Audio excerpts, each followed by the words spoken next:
KTV के कार्यक्रम कुछ दिन शेष कौन जीतेगा रेस का असर अब दिखने लगा है। इसी क्रम में नगर पंचायत काकोरी में बसपा ने की नुक्कड़ सभा की। इस नुक्कड़ सभा में एमएलसी पूर्व विधायक सहित बसपा के दिग्गज नेता रहे मौजूद। तमाम साथियों के साथ में हमारे बीच में उपस्थित हुए हैं, मैं उनका इस मंच के माध्यम से हार्दिक स्वागत वंदन अभिनंदन में उपस्थित होने वाले हैं।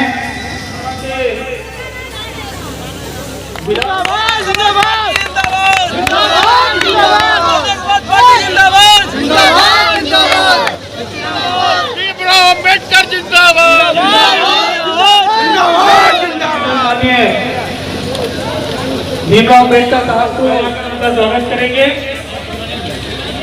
खलील साहब को उनका माला पहनाकर उनका स्वागत करें। नगर पंचायत काकोरी में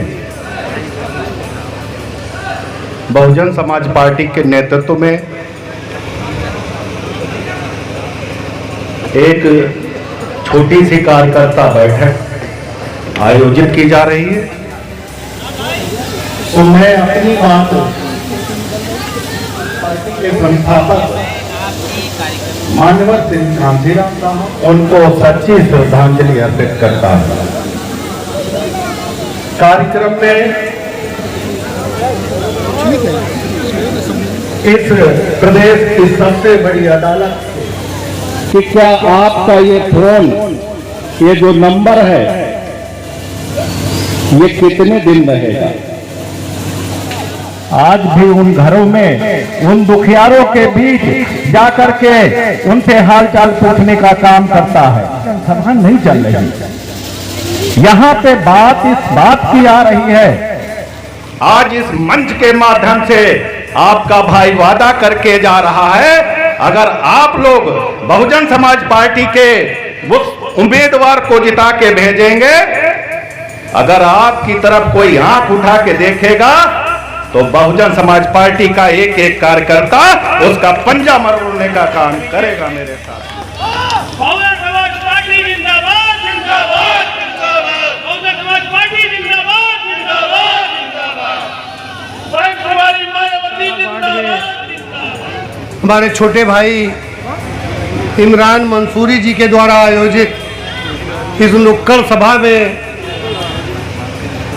बिना बुलाए हुए और एकाएक पहुंच जाने वाले हमारे इस कार्यक्रम के मुख्य अतिथि परम आदरणीय विधान परिषद के सदस्य और हमारी नेता बहन मायावती जी के खासम खास सिपाही सालार भीमराव अम्बेडकर साहब, मलियाबाद विधानसभा से चुनाव लड़ चुके जो अभी बोल रहे थे आपके सामने भाई सतकुमार गौतम जी।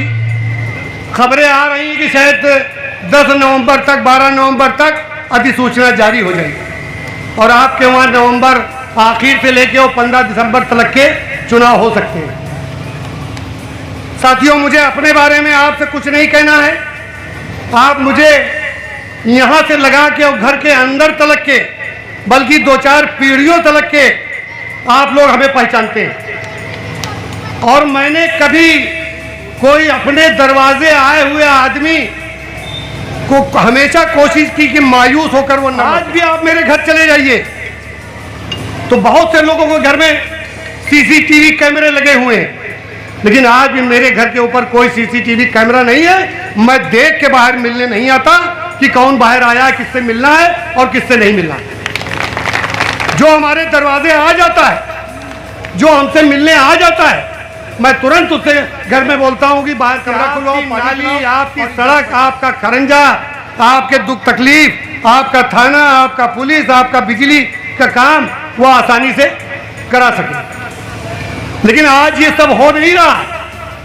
आज मैं देखता हूं कि बस्ती में रात में 12 बजे बिजली वाले आ जाते, रात में 12 बजे 1 बजे कुंजी खटखटा के कहते हैं कटिया फंसाए हो।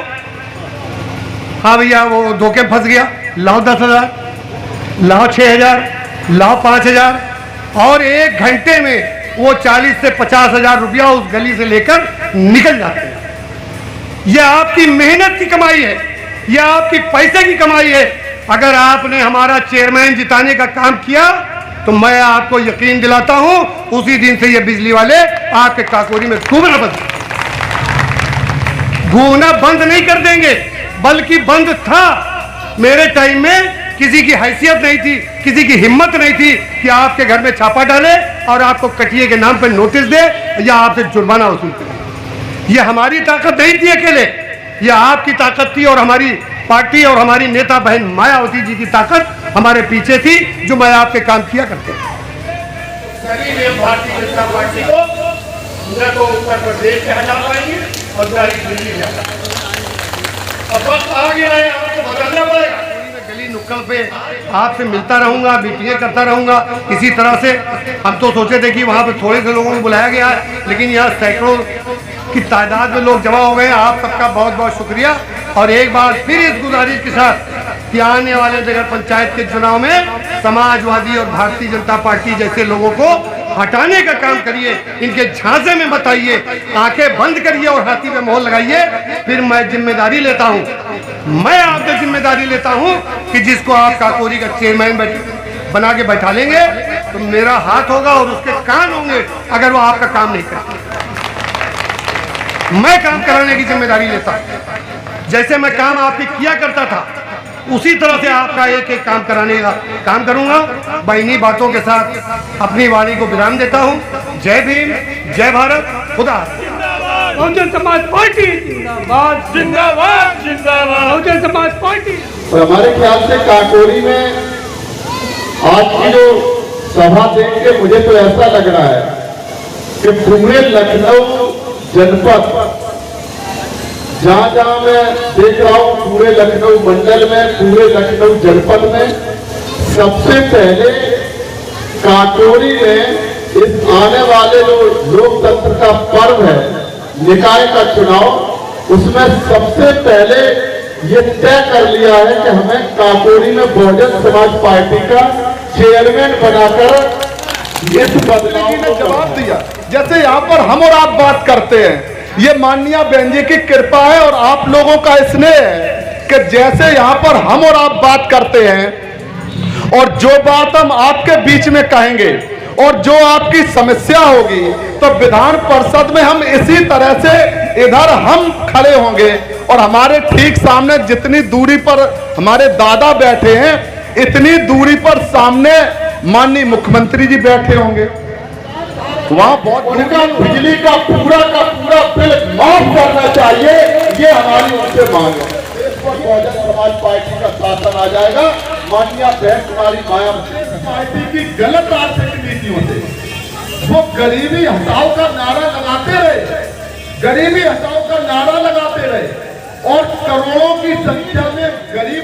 लानत है ऐसी सरकार पर जिसकी सरकार में 15 करोड़ लोग गरीब होंगे। हम इस बात को दावे के साथ कहते हैं, अगर माननीय बहन कुमारी मायावती जी मुख्यमंत्री बन जाए तो उत्तर प्रदेश में 15 करोड़ लोग गरीबी की रेखा के नीचे नहीं, गरीबी की रेखा से ऊपर जीवन यापन करने लगेंगे। इस बात को दावे के साथ रिपोर्ट को पढ़ना चाहिए। उनकी हालत दलितों से भी बदतर है। अभी कहा कि हमें मुस्लिम तो पसंद है, वो कौन सा इकट्ठे होंगे? किसी को इस बात पर घमंड नहीं होना चाहिए कि देश के प्रधानमंत्री जी सोचे, देश के मुख्यमंत्री जी सोचे।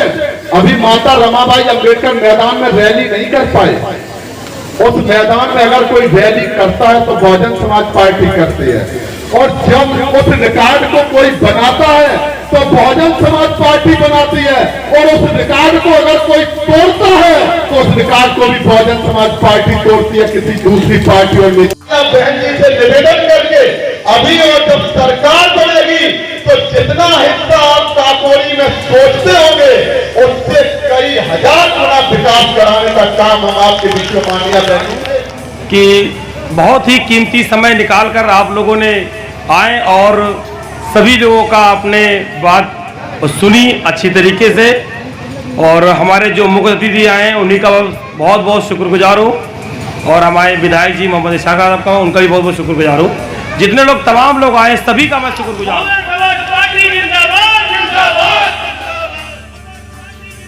यह तो आने वाला वक्त ही बताएगा कि बसपा की इस नुक्कड़ सभा से आगामी चुनाव के नतीजों पर कितना असर पड़ता है। वहीं दूसरी तरफ काकोरी में नगर पंचायत चुनाव को लेकर सरगर्मियां तेज हो चली हैं।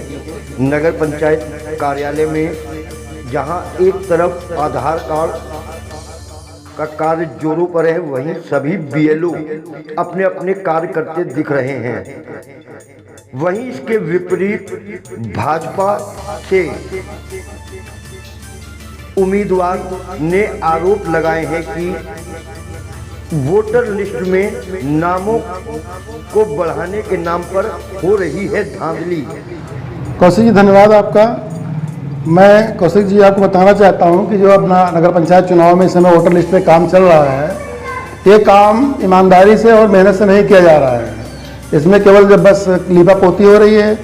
अभी जो मैं आपको कटा बाजार की लिस्ट हमारे हाथ में है, इसमें अभी कुछ नाम बढ़ाए गए जो नया मकान करके दे दिए गए। नया मकान का मतलब क्या है कि वो कहाँ बने हैं। अगर उनके पास मकान नंबर नहीं है तो नया मकान क्या आधार है उनके पास, उनको टाउन नंबर दे। और जो पिछली लिस्ट थी वार्ड नंबर 5 की, इमामबाग वार्ड की, उसमें भी नए मकान करके करीब काफ़ी संख्या में मकान चढ़े हुए हैं।